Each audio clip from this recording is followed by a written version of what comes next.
Jack Spade back here with you, High Noon Leatherworks, for another leather adventure. And today we're going to continue the Western style holster for the Heritage Barkeep 22 revolver. So come on in and let's get started. Alright, so on the last episode we used our pattern that we made off of the revolver, cut out our piece of leather, did our beveling, did our burnishing on the edges. So in this episode we're going to go ahead and figure out where our stitching line is going to be, and we're going to do our grooving for our stitching, and then we're going to punch our holes for our stitching. This is, by the way, I didn't mention this in the last episode, but this is a right hand. So we're going to start on the right hand side down here at the bottom, and we're going to groove along that line up to the top on the right hand side.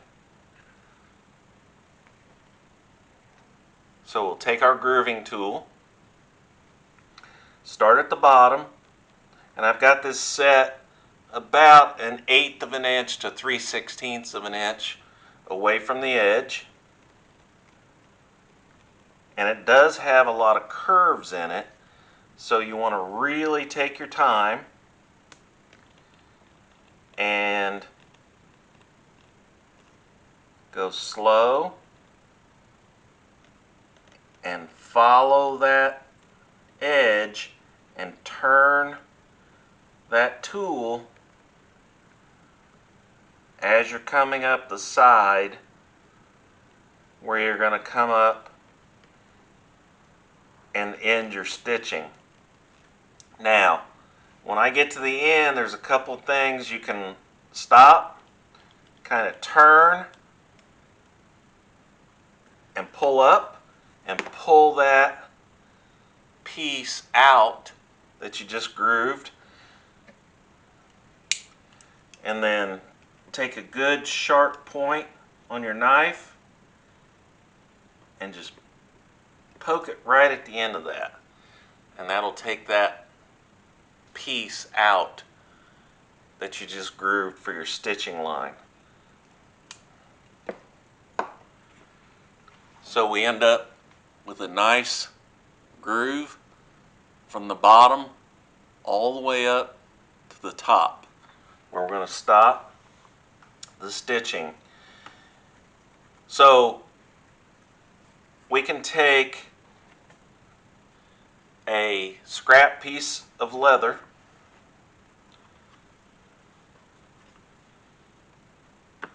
put it down. I'm going to use a 4-prong stitching punch and a 2-prong stitching punch and a mallet, and I'm going to start at the bottom, and I'll start right where my groove starts, and I'm not going to try to punch all the way through. I hit it a couple of times so that I get my marks, and then you put the first punch tooth in the last hole, and that's what makes them line up.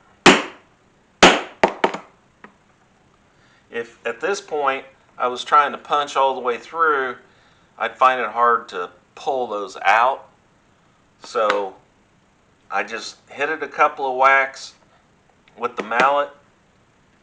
That gets me a good mark. I'll go to my 2-prong because I'm getting into a curve. Put the first tooth in the last hole, and I'll work my way around that groove until I come up to this large sweep, and I can go back to my 4-prong.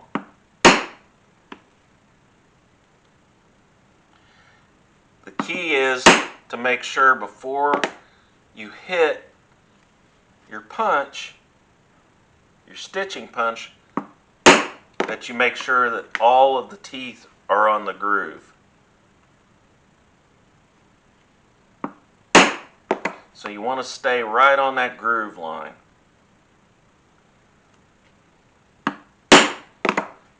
If you see that you're moving off of that groove line, like right here, where we come around this corner, move to your 2-prong punch.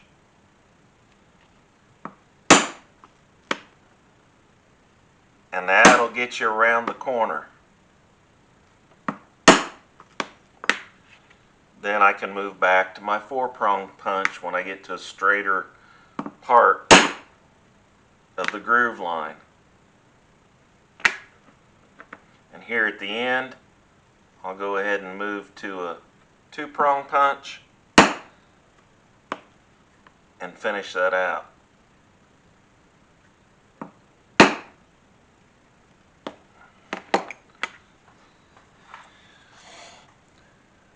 So now you can see I've stayed right on that groove line, and I've got all of my holes punched and started. Then I can come back, and I like to use an awl, and this is just a Craftsman awl, small point, and I'm still on top of my scrap piece.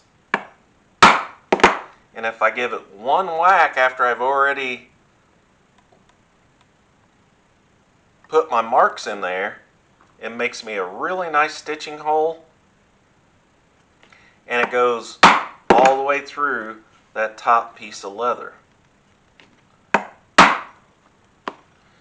Now, I could actually go through that top piece of leather with my stitching punch, but it makes it a lot harder to get that out of the leather. So that's why I like to come back and take that round awl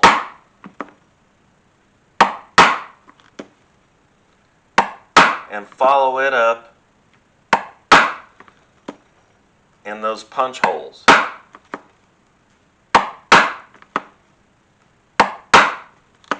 You notice this round awl pops out of that leather very easily.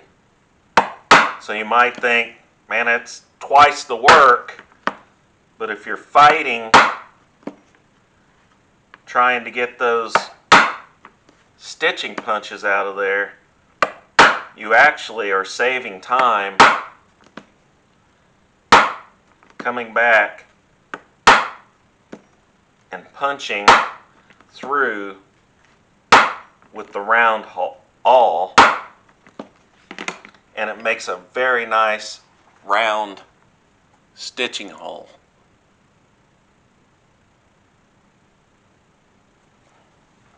And it goes all the way through.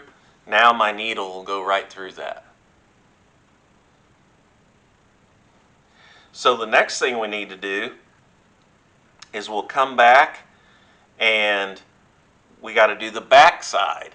I like to do my grooving line on the back side also, because what that does is that pulls that stitch down into that grooving line, and it doesn't leave the stitch rounded on top of the leather. So it will be pulled down in this grooving line on this side, but now we need to do the other side. Now, how do you get that perfectly aligned with the front side? Well, the way I like to do it is I like to fold my holster over, get it aligned perfectly with the back side,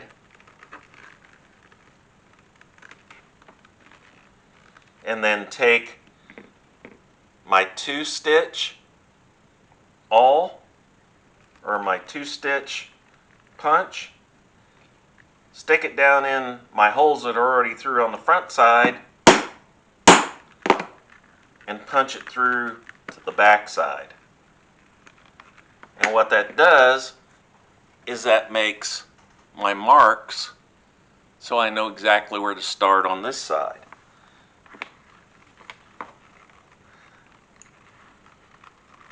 So I can pull that back over,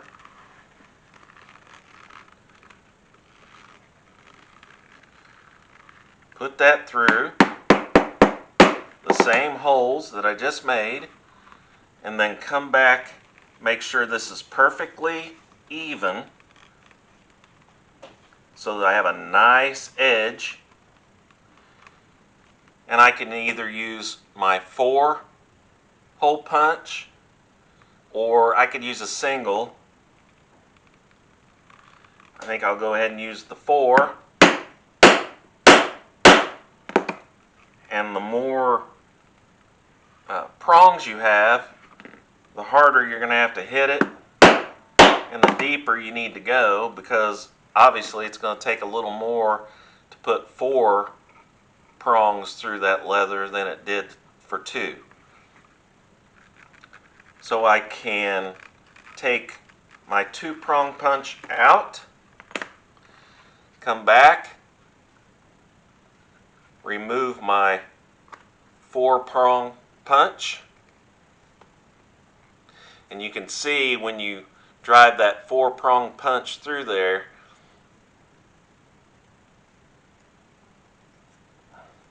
it makes it more difficult to remove. So you just kind of have to work that punch off of there. You could put some beeswax on there, and that will help release that off of there.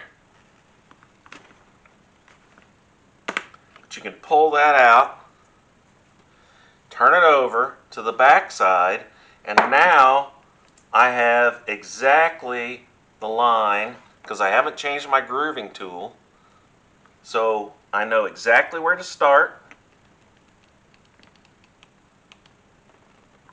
Right on those 2 holes.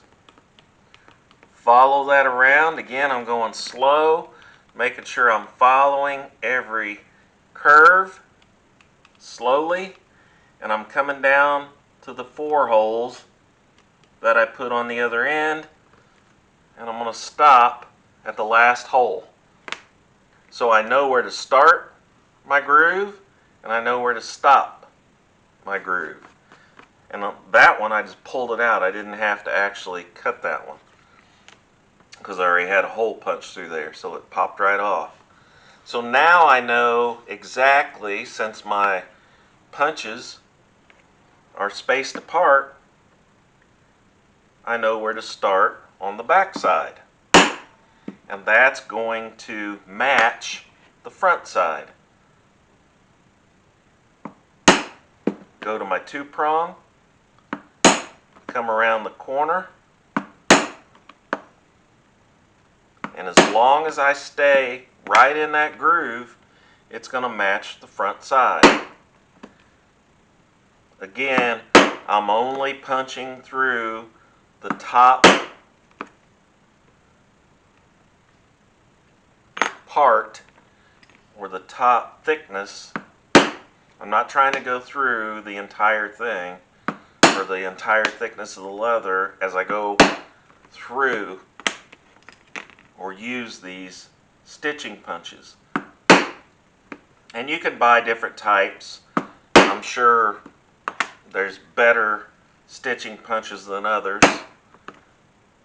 These were not super expensive, but they seem to do a good job, and they get the job done. And then it comes back, and I'm right back to this last hole, which was my first hole at the top, and it matches right up. So that's how I know I'm going to have a perfect match to the other side. Come back with my round awl, and I do the same thing I did on the front side. I keep that scrap piece of leather underneath.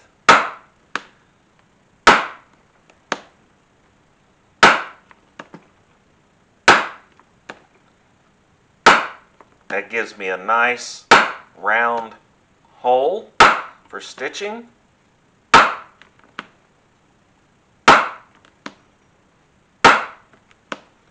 That scrap piece of leather, you can see where it allows me to go down into that scrap. So I know I'm getting penetrated all the way through my top piece of leather. And you notice I only give it one hit, and that's plenty of penetration through that top piece of leather into that scrap piece. And you can see, you might think it's labor intensive to do it this way, but it doesn't take very long to do both sides. And then both sides are going to match up perfectly. So as I turn that over, now my stitching holes are going to match up and give me a good, nice finished edge when I do my stitching. So there's the next step in the Heritage Barkeep project. And you can see it's starting to come together. We've got our stitching holes in the front and the back, and they line up. So the next step, we'll be doing some dyeing and some other stitching holes for the actual belt flap. So come on back next time and we'll be moving on this project. Please, like I always say, like, share, and subscribe, and I'll see you next time.